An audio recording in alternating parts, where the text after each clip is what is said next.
Et donc salut la team, c'est Kalashnikov. On se retrouve pour la vidéo d'avant-match OM Nice. Match qui était censé être la 11e journée de Ligue 1 mais qui a été reporté. On va commencer en analysant l'OGC Nice de plus près. Donc Nice est situé à la 14e place du classement de Ligue 1.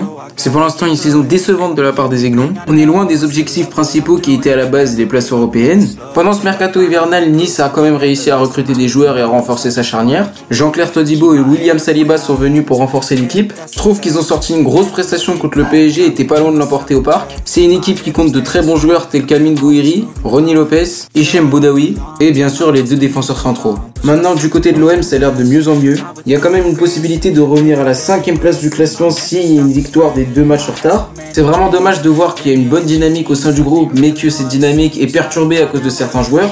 Mais les efforts vont finir par payer et il y a vraiment une réelle envie de se racheter des mauvais résultats. Ça se sent dans le jeu. C'est loin d'être parfait pour l'instant, mais malheureusement ça se joue beaucoup sur quelques détails. Mais c'est bien beau d'avoir l'état d'esprit, mais quand t'as pas les joueurs, ça va être très compliqué quand même. On peut très franchement utiliser le terme d'hécatombe. Près de 10 joueurs seront absents pendant la rencontre, c'est énorme. Va falloir faire une compo sans Milik, Encham, Lirola, qui sont tous les trois pas qualifiés parce qu'ils ont été recrutés après la 11e journée. Benedetto, Rongier et Balerdi sont eux exclus. Benedetto et Balerdi, comme on le sait, ils se sont pris carton rouge contre Bordeaux, du coup ils sont exclus. Rongier, lui, c'est une accumulation de cartons jaunes. Chaeta Tsar et Alvaro ne devraient pas être de retour. Et pour Amavi et Sakai, on est plutôt optimiste, même si c'est pas sûr de les voir jouer. Du côté des Aiglons, on est quand même amputé de Saliba et Todibo, qui, je l'ai dit en début de vidéo, étaient vraiment ceux qui ont redressé la barre. Ils ont donc peu d'absents, mais c'est quand même des absents majeurs. Malgré l'hécatombe qui entoure l'OM, il y a quand même une chance de l'emporter. Je vais vous présenter la compo que j'aimerais voir alignée. Je vais partir en 4-3-3. Mandanda au but comme d'habitude. Sakai à gauche si c'est possible. La charnière Perrin-Camara. À gauche pareil que Sakai, Amavi si c'est possible. En milieu défensif comme d'habitude Pape Gueye. Les deux autres milieux de terrain seront Mickaël Cuisance et Dimitri Payet. Mais par contre moi je vais placer Payet un peu plus haut. Il aura un rôle plus offensif. Cuisance aussi sera placé un cran plus haut mais quand même moins que Payet.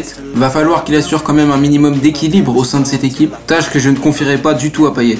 Enfin en ailier gauche je mets Enrique. J'espère qu'il sera titularisé parce que là ça commence à faire beaucoup. Et si je vois Germain en ailier gauche, franchement les gars je vais péter un câble, c'est plus possible Germain en ailier gauche. Ce mec n'est pas un ailier gauche, n'est pas du tout un footballeur à la base. Donc moi je vais mettre un Brésilien, un jeune qui s'appelle Luis Enrique, ailier gauche, je le signe direct. Dans l'axe je mets Bamba Dieng. On l'a vu rentrer, c'est vraiment très intéressant. Maintenant, j'aimerais le voir jouer pendant un match en entier si c'est possible. Et pareil, je veux pas de Germain au centre. Enfin, en ailier droit, on n'a pas beaucoup de choix. Du coup, moi, je mets Florian Thauvin. Je vais lui demander, comme d'habitude, d'assumer son rôle de star, de porter l'équipe vers l'avant, de combiner, de provoquer et d'être tout simplement la carte à jouer de l'équipe. Comme vous pouvez le voir, les gars, ça reste une compo très remaniée et qu'on ne verra pas beaucoup durant la saison. C'est vraiment le moment pour les jeunes de se révéler. Des jeunes, moi je pense à Luis Enrique et à Bamba Dieng. C'est vraiment des jeunes joueurs sur qui on compte beaucoup. À eux de nous impressionner et de profiter de l'absence des cadres. C'est le moment aussi pour confirmer la bonne forme de certains jeunes joueurs tels que Pape Gueye et Boubacar Kamara. C'est donc finalement un match qui va permettre aux jeunes de se révéler ou de confirmer et de se créer une place de titulaire. Va falloir que les minots se donnent à fond, sortent les crocs, jouent comme des chiens. On pourrait même dire que les blessures c'est finalement un mal pour un bien. Il va falloir que cette équipe de l'OM me donne raison, mais je pense franchement que si on aligne cette compo, il y a quand même des chances qu'on gagne. Comme d'habitude les gars, je le dis, je le redis et je le redis de nouveau, ça se joue dans la tête, c'est le mental qui va déterminer le score, ou plutôt la physionomie du match.